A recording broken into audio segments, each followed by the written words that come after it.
ಒಂದು ವ್ಯಾಲ್ಯೂವನ್ನು ಇಸ್ರೇಲ್ ಪರ ಇದ್ದಂಥ ಮನಸ್ಥಿತಿಯನ್ನು ಅಮೆರಿಕದಲ್ಲಿದ್ದಂಥ ಜನಗಳ ಮನಸ್ಸಲ್ಲಿ ಇತ್ತಲ್ಲ, ಇಸ್ರೇಲ್ ಪರ ಅದು 19%ಗೆ ಕುಸಿದಿದೆ ಎಂದಾಗ ಈ ಜನಾಭಿಪ್ರಾಯವನ್ನು ಇಲ್ಲಿ ಟ್ರಂಪ್ ಫಾಲೋ ಮಾಡಬೇಕಾಗತ್ತಾ? ಜನಗಳು ಈ ಥರ ಮಾಡ್ಕೊಳ್ತಾ ಇದ್ದಾರೆ, ಇಸ್ರೇಲ್ ತಾಳಕ್ಕೆ ತಕ್ಕಂತೆ ನಾನು ಕುಣಿಬಾರ್ದು, ನೆತನ್ಯಾಹು ಹೇಳ್ದಂಗೆಲ್ಲ ನಾನು ಕೇಳ್ತಾ ಹೋದರೆ, ನಾನು ಆಗಲೇ ಒಂದು ಒಳ್ಳೆ ಮಾತು ಹೇಳಿದ್ರು ವೆಂಕಟೇಶ್ ನಾಯಕ್ ಸರ್ರು, ಬೇರೆಯವ್ರಿಗೆ ನೀನು ತಗ್ಗು ತೋಡಿದ್ರೆ ನಿನಗೆ ಭಗವಂತ ಬಾವಿ ತೋಡ್ತಾನೆ ಅಂತ. ಬೇರೆಯವ್ರಿಗೆ ನೀನು ಸಣ್ಣ ಹಳ್ಳ ತೋಡಿದ್ರೆ ಭಗವಂತ ನಿನಗೆ ಬಾವಿನೇ ತೋಡ್ಬಿಡ್ತಾನೆ ನಿನಗೆ ಅಂತೇಳಿ. ಹಾಗೆ ಇಲ್ಲಿ ಇರಾನ್ಗೆ ಏನೋ ತೋಡೋಕೆ, ನಾನು ಇಲ್ಲಿ ಇರಾನ್ ಏನೋ ಸರಿ, ಆ ರೆಜೀಮ್ ಸರಿಯಾಗಿತ್ತು, ಅದ್ಭುತ ಆಳ್ವಿಕೆ ಇತ್ತು, ಜನ ಸಂತೋಷದಿಂದ ಓಡಾಡ್ತಾ ಇದ್ರು, ಅದು ನಾನು ಹೇಳ್ತಿಲ್ಲ. ಈ ಅನೇಕ ದೇಶಗಳ ವಿಚಾರದಲ್ಲಿ ಸರ್, ಅವರವರ ದೇಶ, ಅವರವರ ಜನಾಭಿಪ್ರಾಯ, ಅವರವರ ಆಳ್ವಿಕೆ, ಅವ್ರ ಖುಷಿ. ಇನ್ನೂ ಕೆಲವು ಚೆನ್ನಾಗಿ ಹೇಳ್ತಾರೆ, ಈ ತೆಲುಗಲ್ಲಿ ಹೇಳ್ತಾರೆ ಒಳ್ಳೆ ಪಿಚ್ಚಿ ಒಳ್ಳೆ ಆನಂದಮು ಅಂತ, ಅವ್ರು ಹುಚ್ಚು ಅವ್ರ ಆನಂದ ಅಂತ ಹೇಳಿಬಿಡ್ತಾರೆ. ಸೊ ಇದರಲ್ಲೆಲ್ಲ ಮೂಗು ತೂರಿಸಿ ದೊಡ್ಡಣ್ಣ ಅಂತ ಕರ್ಸ್ಕೊಳಕ್ ಹೋಗಿ ದಡ್ಡಣ್ಣ ಆದ್ನ ಈ ಟ್ರಂಪ್ ಅಂತ ಇರ್ಬೋದು. ಬರೀ ಟ್ರಂಪ್ ಬಗ್ಗೆ ನಾವು ಹೇಳೋದಾದ್ರೆ ನೀವು ಹೇಳೋ ರೀತಿನಲ್ಲಿ ಒಪ್ಕೊಳ್ಬಹುದು. ಇದು ಬರೀ ಟ್ರಂಪ್ ಅಲ್ಲ, ಇದು ಜಗದ್ದೃಷ್ಟಿ, ಅಮೆರಿಕ ನಾಯಕತ್ವ, ಅಮೆರಿಕ ಶಕ್ತಿಯ ಬಗ್ಗೆ ನಡೀತಾ ಇರೋದು. ಇಸ್ರೇಲ್ ಯಾವಾಗ ಸೃಷ್ಟಿ ಆಯ್ತೋ ಅಂದಿನಿಂದ ಕೂಡ ಇಸ್ರೇಲ್ ಸೃಷ್ಟಿಗೂ ಅಮೆರಿಕ ಕಾರಣ. ಅಮೆರಿಕ ಜನರ ಮನಸ್ಸಲ್ಲಿ 19%ಗೆ ಇಳಿದೋಗಿದ್ದಾರಲ್ಲ ಸರ್ ಇಸ್ರೇಲ್ನವರು, 19%ಗೆ ಇಳಿದು ಬಿಟ್ಟಿದ್ದಾರಲ್ಲ. ನಾವು ಯಾವತ್ತೂ ಕೇಳಿರಲ್ಲ ಇದನ್ನ, ಅಬೌವ್ 50% ಕೇಳಿದ್ದಿದ್ದು ನಾವು.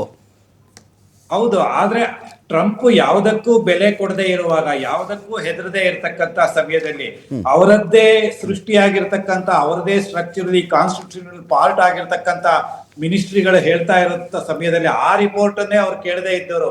ಕೇವಲ ಪಬ್ಲಿಕ್ ಒಪಿನಿಯನ್ ಹೇಗೆ ಡಿಕ್ಲೈನ್ ಆಯ್ತು ಟುವರ್ಡ್ಸ್ ಇಸ್ರೇಲ್ ಅನ್ನೋದನ್ನ ಮಾತ್ರ ಕನ್ಸಿಡರ್ ಮಾಡ್ತಾರ? ಇಲ್ಲ, ಅದು 4 ಕಾರಣಗಳಿದ್ರೆ ವಾಪಸ್ ತಗೊಳಕ್ಕೆ ಇದು 5ನೇ ಕಾರಣ ಅಂತ ಆಗತ್ತೆ ಅಷ್ಟೇ ಹೊತ್ತು ಇದು ಪ್ರಮುಖ ಕಾರಣ ಅಂತ ಆಗೋದಿಲ್ಲ. ಯಾಕಂದ್ರೆ ಅಮೆರಿಕ ಅಷ್ಟೊಂದು ಹೆದರುವಂತಹ ದೇಶ ಅಲ್ಲ ಅವರಿಗೆ, ಅವರ ಸರ್ವೆ ಪ್ರಕಾರವಾಗಿ. ಯಾಕಂದ್ರೆ ಬೇಕಾದಷ್ಟು ಸರ್ವೆಗಳಲ್ಲಿ ನಡೀತಾ ಇರುತ್ತೆ. ಇದು ಯಾಕೆ ಅಂದ್ರೆ ಕೇಂಬ್ರಿಡ್ಜ್ ಯೂನಿವರ್ಸಿಟಿ ಅವರು ಸ್ವಲ್ಪ ಇನಿಷಿಯೇಟಿವ್ ತಕೊಂಡು ಆಲ್ ಓವರ್ ಅಮೆರಿಕ ಪ್ರತಿ ಸ್ಟೇಟ್ ನಲ್ಲಿ ಕಂಡಕ್ಟ್ ಮಾಡಿದಂತಹ ಸರ್ವೆ ಇದು. ಇದ್ರಲ್ಲಿ ಬಂದಿರೋದು ಇದು ಅತಿ ಗಂಭೀರವಾದಂತಹ decline public support to Israel ಅನ್ನೋದು. ನೋಡಿ, ಇಸ್ರೇಲ್ ಸೃಷ್ಟಿ ದಿನದಿಂದ ಕೂಡ ಅಮೆರಿಕ ಒಂದ್ ರೀತಿನಲ್ಲಿ ಜವಾಬ್ದಾರಿ ಅಂತಾನೆ ತಗೊಂಡಿತ್ತು ಇಸ್ರೇಲಿನ ಪ್ರತಿ ನಡೆಯನ್ನು, ಇಸ್ರೇಲಿನ ಫಾರಿನ್ ಪಾಲಿಸಿಯನ್ನು ಸಪೋರ್ಟ್ ಮಾಡೋದ್ರಲ್ಲಿ. ಇಸ್ರೇಲಿನ ಎಲ್ಲಾ ಆಕ್ಟ್ ಅನ್ನು ಲೆಬನಾನ್ ಆಗ್ಲಿ, ಸಿರಿಯಾ ಆಗ್ಲಿ, ಜೋರ್ಡಾನ್ ಆಗ್ಲಿ, ಈಜಿಪ್ಟ್ ಆಗ್ಲಿ, ಇಲ್ಲಿ ಎಲ್ಲ ಗಾಜಾನಲ್ಲಾಗ್ಲಿ, ಈ ಎಲ್ಲಾ ನಡೆಗಳನ್ನು ಇಸ್ರೇಲ್ದನ್ನ US ಸಪೋರ್ಟ್ ಮಾಡ್ಕೊಂಡೇ ಬಂದಿತ್ತು. ಕ್ಲಾಂಡೆಸ್ಟೈನ್ಲಿ, ಸೈಲೆಂಟ್ಲಿ, ಕೆಲವೊಮ್ಮೆ ವೈಲೆಂಟ್ಲಿ, ಲೈಕ್ ನಾವು.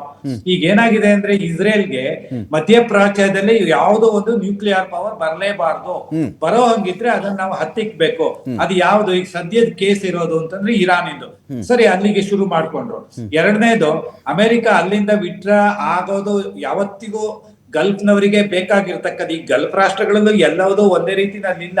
ಅಲ್ಲಿ ಅವರವರೇನೆ ಮಾತಾಡ್ಕೊಂಡಿರೋ ಪ್ರಕಾರ ಈಗ ಅಮೆರಿಕ ಹೊರಗೆ ಹೋದ್ರೆ ಸಾಕು, ಜಾಗ ಬಿಟ್ಟು ಹೋದ್ರೆ ಸಾಕು ಅಂತ ಅನ್ಕೊಳ್ತಾ ಇದ್ದಾರೆ. ಅದಕ್ಕೆ ಈಗ ಒಂದ್ ರೀತಿ ಪೂರಕವಾದಂತಹ ವಾತಾವರಣ ಸೃಷ್ಟಿಯಾಗಿದೆ. ಇವತ್ತು ಅಮೆರಿಕ ದೃಷ್ಟಿಯಿಂದ, ಟ್ರಂಪ್ ದೃಷ್ಟಿಯಿಂದ, ಪ್ರಪಂಚದ ದೃಷ್ಟಿಯಿಂದ ಅಮೆರಿಕ ಹಿನ್ನಡೆ ಅನುಭವಿಸೋದು ಒಳ್ಳೇದು, ಅಮೆರಿಕ ವಾಪಸ್ ಹೋಗೋದು ಅತಿಯಾಗಿ ಒಳ್ಳೇದು. ಆದ್ರೆ ಇದು ಎಷ್ಟು ಸುಲಭವಾಗಿ, ಎಷ್ಟು ಬೇಗ ಆಗತ್ತೆ ಅನ್ನೋದು ಮಾತ್ರ ಯಕ್ಷ ಪ್ರಶ್ನೆಯಾಗಿ ಉಳಿದಿದೆ. ಏಕೆಂದ್ರೆ ಅಮೆರಿಕ ತಾವು ಇರಾನ್ ಹೇಳಿದ್ ಯಾವ್ದನ್ನು ಕೇಳೋದಿಲ್ಲ, ಅವ್ರು ಇಲ್ದೇ ಇದ್ದಿದ್ದನ್ನ ಹೇಳ್ಕೊಳ್ತಾರೆ ಸ್ಟೇಟ್ಮೆಂಟ್ ನಲ್ಲಿ. ಅದು ಇರಾನ್ ಅವ್ರು ತಕ್ಷಣ ಅಲ್ಲೆಗಿಳಿತಾರೆ. ಯಾವ ಒಂದು ಇರಾನ್ ತಾನಾಗೆ ಬಂಧ ಮುಕ್ತ ಮಾಡಿತ್ತೋ ನೆನ್ನೆ ದಿನ, ಈ ದಿನ ಮತ್ತೆ ಅದನ್ನ ವಾಪಸ್ ಬಂಧನಕ್ಕೆ ಒಳಪಡಿಸಿದ್ದಾರೆ. ಆದ್ರೆ ಅವರು ಹೇಳೋ ಪ್ರಕಾರ ನಾವು ಇಲ್ಲಿಂದ ಅಮೆರಿಕ ಬೇರೆ ಯಾವ ದೇಶದ ಗ್ಯಾಸ್ ಆಗ್ಲಿ ಅಥವಾ ತೈಲ ಆಗ್ಲಿ ಹೋಗುವಂತ ಹಡಗುಗಳನ್ನ ಬಿಟ್ರೂನು ಕೂಡ ವೆಪನ್ ಕ್ಯಾರಿಯರ್ ಯಾವ್ದಿದೆ ಅದನ್ನೇ ಬಿಡೋದಿಲ್ಲ. ಮತ್ತೆ ನಮ್ಮ ಎನಿಮಿ ದೇಶ ಅವರಿಗೆ ಸಪೋರ್ಟ್ ಮಾಡೋ ಅಂತವ್ರು ಯಾರಿದ್ದಾರೆ ಅವರಿಗೆ ಬಿಡೋದಿಲ್ಲ ಅಂತ ಹೇಳಿದ್ದಾರೆ. ಹೀಗೆ ಸ್ಥಿತಿ ಇರುವಾಗ ಅಮೆರಿಕ ಒಂದ್ ರೀತಿಯಲ್ಲಿ ತಮ್ಮ ಕಡೆಯಿಂದ ಬೇಗ ಯುದ್ಧ ನಿಲ್ಸೋದಕ್ಕೆ ಪ್ರಯತ್ನ ಮಾಡ್ಬೇಕು. ಅವರು ಹಠವಾಗಿ ಇರಾನ್ ಕಡೆಯಿಂದ ನಿಲ್ಸೋದಕ್ಕೆ, ಇರಾನ್ ಅನ್ನ ಬಗ್ಗು ಬಡಿಯೋದಕ್ಕೆ ನೋಡ್ತಾ ಇದ್ದಾರೆ. ಅದು ಆಗ್ತಾ ಇಲ್ಲ, ಇನ್ನೂ ಸ್ವಲ್ಪ ಸಮಯ ಹಿಡಿಯುವಂತದ್ದು. ಆದ್ರೆ ಇದಕ್ಕೆ ಮಾತುಕತೆ ಮೂಲಕವೇ ಸಾಧ್ಯ. Fine sir. ಅವ್ರು ಹೇಳ್ದಂಗೆ 2 ಗಂಟೆಯಲ್ಲಿ ಮಧ್ಯರಾತ್ರಿ ನಾನು ಸಂಪೂರ್ಣ ನಾಗರಿಕತೆಯನ್ನ ವಾಪಸ್ಸು ಬರ್ದೇ ರೀತಿಯಲ್ಲಿ ನಾಶ ಮಾಡ್ತೀನಿ ಎಂದವರು ನಿಜವಾಗ್ಲೂ ಶಾಂತಿ ಪ್ರಿಯರ? ಅದು ದೊಡ್ಡ ಪ್ರಶ್ನೆ ಕೂಡ ಇದೆ. Fine sir, fine. Thank you so much Prabhakar sir. ಸಾಕಷ್ಟು ವಿಷಯಗಳ ಬಗ್ಗೆ ಮಾತಾಡಿದಿರಿ. Thank you so much Venkatesh Nayak sir. ಸಾಕಷ್ಟು ವಿಷಯಗಳ ಬಗ್ಗೆ ತಾವು ಕೂಡ ಮಾತಾಡಿದ್ದೀರಿ.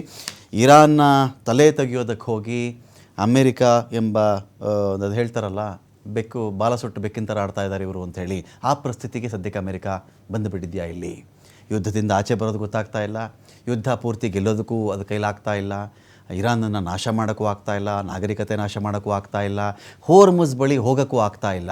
ಈ ಸಂದಿಗ್ಧ ತ್ರಿಶಂಕು ಸ್ಥಿತಿಲಿ ಸದ್ಯಕ್ಕೆ ಅಮೇರಿಕಾ ಇದೆಯಾ? ಯುದ್ಧದಿಂದ ಆಚೆ ಬಂದರೆ ನನಗೆ ಮರ್ಯಾದೆ ಹೋಗುತ್ತೆ ಅನ್ನೋ ಕಾರಣಕ್ಕೇ ಮ್ಯಾಡ್ಮ್ಯಾನ್ಸ್ ಥಿಯರಿ ಚಾಲ್ತಿಯಲ್ಲಿ ಇಟ್ಟಿದೆಯಾ ಅಮೇರಿಕಾ? ನೋಡೋಣ ಎಲ್ಲಿವರೆಗೆ ಇದು ಸಾಗುತ್ತೆ ಅಂಥೇಳಿ. ಇನ್ನೊಂದು 2 ದಿನದಲ್ಲಿ ಮಾತುಕತೆ ನಡೆಯುತ್ತೆ ಅಂದಾಗ ಟ್ರಂಪೇ ಇಸ್ಲಾಮಾಬಾದ್ ಹೋಗ್ಬಿಡ್ತಾರೆ ಅಂತ ಕೂಡ ಮಾತುಕತೆ ಇದೆ. ಟ್ರಂಪ್ ಇಸ್ಲಾಮಾಬಾದ್ಗೆ ಹೋಗ್ತಾರಾ ಹೋಗಲ್ವಾ? ಈ ಡಿಬೇಟು ಮುಗಿದು ಇನ್ನೊಂದು ನಿಮಿಷ ಆದಾಗ ಇನ್ನೇನು ಹೇಳಿಕೆ ಬರುತ್ತೋ ನಮಗೆ